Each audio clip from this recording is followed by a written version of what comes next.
Brasil tem um potencial fabuloso para a exploração de pecuária a pasto.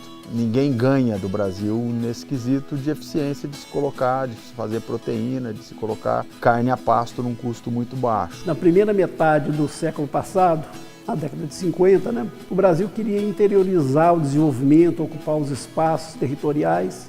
A pecuária era um elemento de fixação do homem e de ocupação desses espaços. Então, o Brasil começou a introduzir forrageiras que pudessem ser cultivadas, principalmente na região do Cerrado e da Amazônia. O capim colonial é, vamos dizer assim, um dos pioneiros, né? É um capim de uma qualidade muito boa e se adaptou muito bem, mas o que realmente fez com que a pecuária se desenvolvesse, vamos dizer assim, conseguisse colonizar o Cerrado, que é onde hoje a pecuária está estabelecida, foram as braquiárias. Né? Braquiárias que são responsáveis por esse boom da pecuária, vamos dizer assim, em termos de intensificação e obtenção de desempenhos superiores. Né? E trouxeram para cá, no Brasil, a cultivar a espécie braquiária decumbens, que era uma espécie que se adaptava bem às condições de solos de baixa fertilidade e ácidos cerrados, possibilitando o avanço da pecuária nessa região. Essa braquiária, ela rapidamente ocupou muitas áreas, uma área muito grande,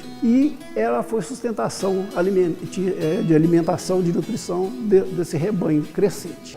A primeira braquiária que surgiu, ou as primeiras, né, a braquiária decumbens e a umidícola, que são excelentes capins para o seu objetivo, hoje já estão superados por outras braquiárias. O braquiarão, que é o brisanta, que são, vamos dizer assim, capins já de uma qualidade superior, né? Tanto nutricionalmente como de produção. O sistema de produção a pasto ele apresenta uma série de vantagens e talvez a mais importante seja que ele apresenta um menor custo em relação a um sistema confinado. É importante a utilização de forrageiras de alta produção e bom valor nutritivo, uma vez que a alimentação pode representar até 60% do custo de produção de leite ou de carne. Então, utilizar forrageiras melhoradas, com melhor valor nutritivo, é importantíssimo do ponto de vista da economicidade do sistema. Porém, o que eu entendo é que a pecuária ela precisa passar por um processo, ela já está passando por um processo de intensificação e isso tem que ser cada vez maior esse processo, porque é uma atividade que precisa remunerar um ativo, né, que é uma terra. Então, se trabalhar com melhor genética, maior lotação de animais por hectare, isso vai com certeza demandar de uma ferramenta de terminação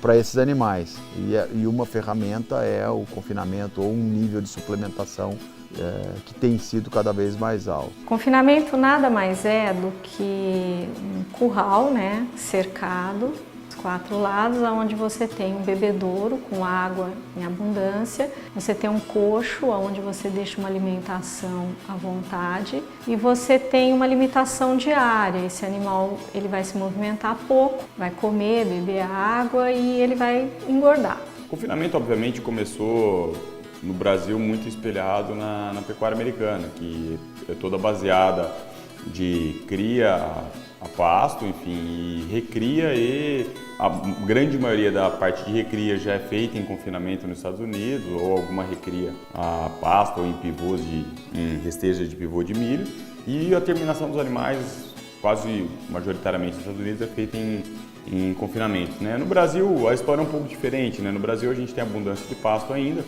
o Brasil faz grande parte da terminação dos animais ainda no Brasil é feita a pasto, então são bois até mais velhos, tem gente acelerando isso através de uso de algumas tecnologias, mas majoritariamente o gado que morre no Brasil ele tem uma idade avançada. Nosso abate é 90% a pasto e nos Estados Unidos é 95% confinado. É evidente que um animal confinado morre mais cedo e morre mais pesado. Agora é porque ele é confinado. Nós tentamos fazer da pecuária, o fato dele ser criado a pasto, uma qualidade, que realmente é. Para a gente trazer um pouquinho de história, há pouco tempo atrás, por conta de tecnologia, as nossas dietas eram muito fibrosas, quantidade muito grande de volumoso nessa dieta e a gente não era tão eficiente em colocar peso nos animais. A gente conseguia colocar 3, 4 arrobas no animal num período de 3 meses ou 4 meses. Hoje é comum, né, nos confinamentos tecnificados a gente ver números de 6, 7, 8, até 10 arrobas sendo colocados nesse mesmo período. Muito dos grandes confinamentos começaram na questão do bagaço hidrolisado, porque conseguiu aliar essa tecnologia de hidrolisar bagaço, mas aí era junto a usinas. Não dá para levar bagaço em distância porque é inviável economicamente. Com a questão do encarecimento de terra e com o aumento da exportação, devagarinho os confinamentos no Brasil foram aumentando. O confinamento no Brasil ele é usado na grande maioria dos casos como uma ferramenta estratégica, né? Você tem a fazenda com uma lotação alta, você entra no período da seca, você precisa aliviar a fazenda e você leva esse gado para o confinamento para ele não perder peso na seca e você terminar ele.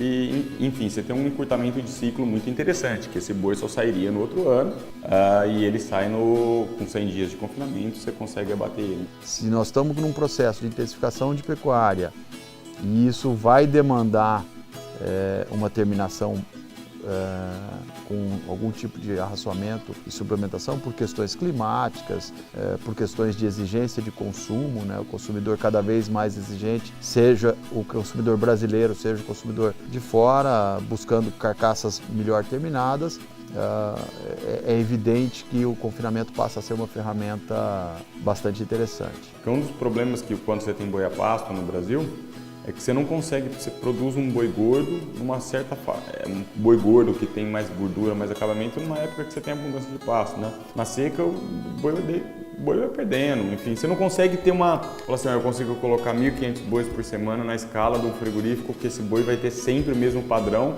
todas as semanas do ano. Se você não tem confinamento, você não consegue isso. Se você gosta de uma marca de carne, algum tipo de carne, ou mesmo a cadeia varejista, você pega um McDonald's, um Burger King, um Outback, eles querem um produto sempre igual.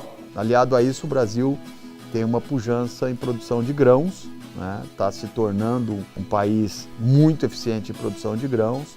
Esse ano, especificamente, 2017, nós estamos colhendo uma safra gigantesca de milho, e é salutar que esse grão passe a compor dietas de animais para ser transformado em proteína. Eu acho que é inegável que o confinamento vai ser a forma de engordar boi no futuro do Brasil, né?